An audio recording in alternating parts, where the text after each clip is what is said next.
There are moments in life that feel suspended in time, fragile, fleeting, and unforgettable.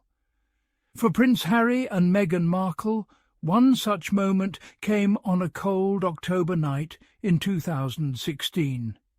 It was the night before the headlines, before the relentless flash of cameras, the judgment, the tabloids, and the storm that would change everything.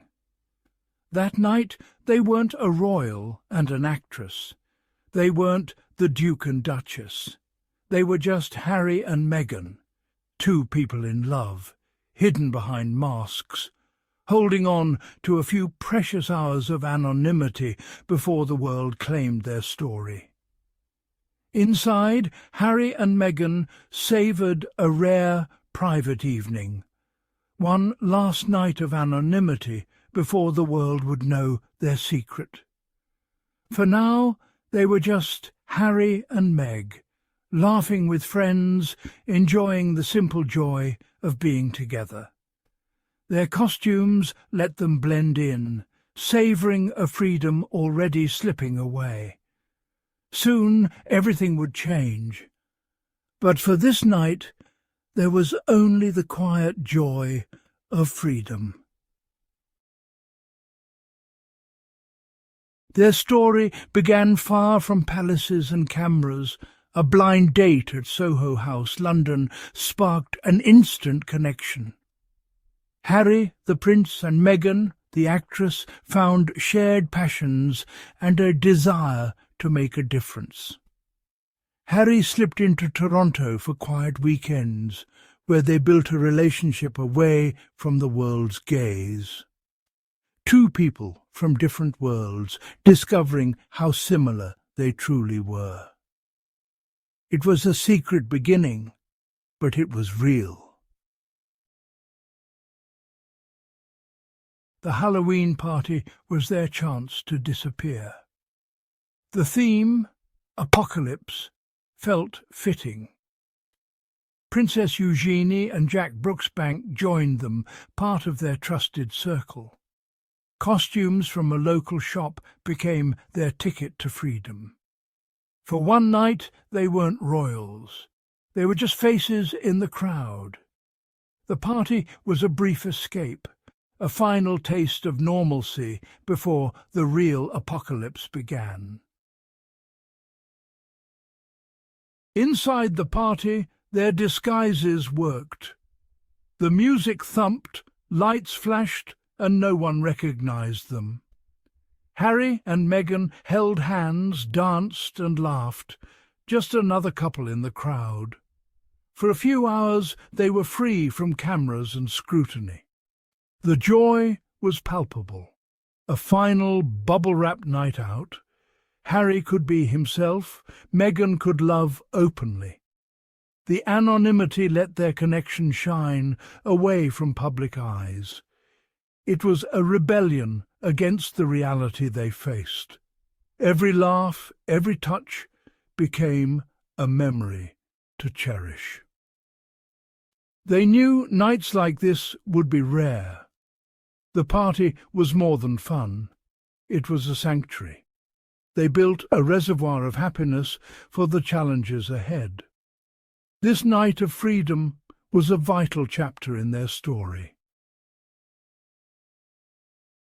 Morning shattered the magic. A phone call. A UK newspaper was about to break their story. Their secret was out. The bubble had burst.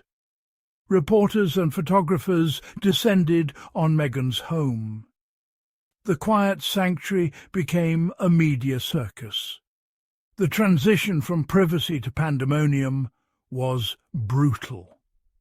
Harry, haunted by memories of his mother's treatment, felt dread and helplessness.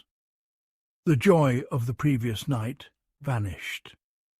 Their relationship was now public property, every detail up for scrutiny. The freedom they cherished was gone in an instant.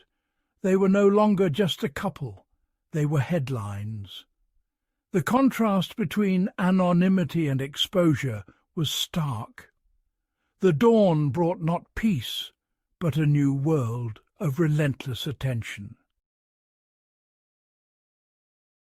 The media storm hit hard, and Harry's instinct was to protect Meghan.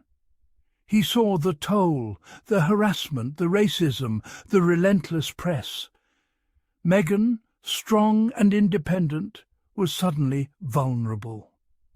Harry's anger grew as the royal institution failed to act quickly.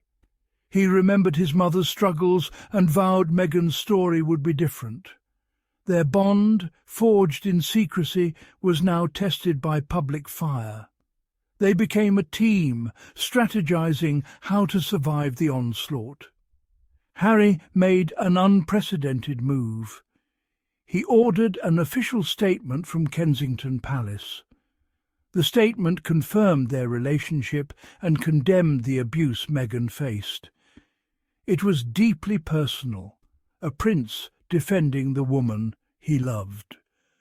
Harry's promise was clear. He would fight for her, no matter the cost. Their love, once hidden, was now a public stand. The world watched as Harry chose love over tradition.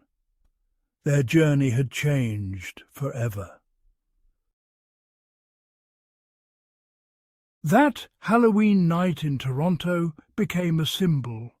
It marked the end of their private world and the start of a new, challenging chapter. The freedom behind their masks was what they'd fight to reclaim. The memory of that night gave them strength when public life became overwhelming. It was a turning point, a reminder of what mattered most. Their decision to step back from royal duties began here, in the desire for a life defined by love, not duty. They chose each other and the life they started in secret. In the royal story, this night is small but significant. It's the story of a prince and a woman who chose love over tradition. That last night of freedom wasn't an ending. It was the beginning of a new kind of royal story. I'm Adrian, and this was Meghan and Harry Tales.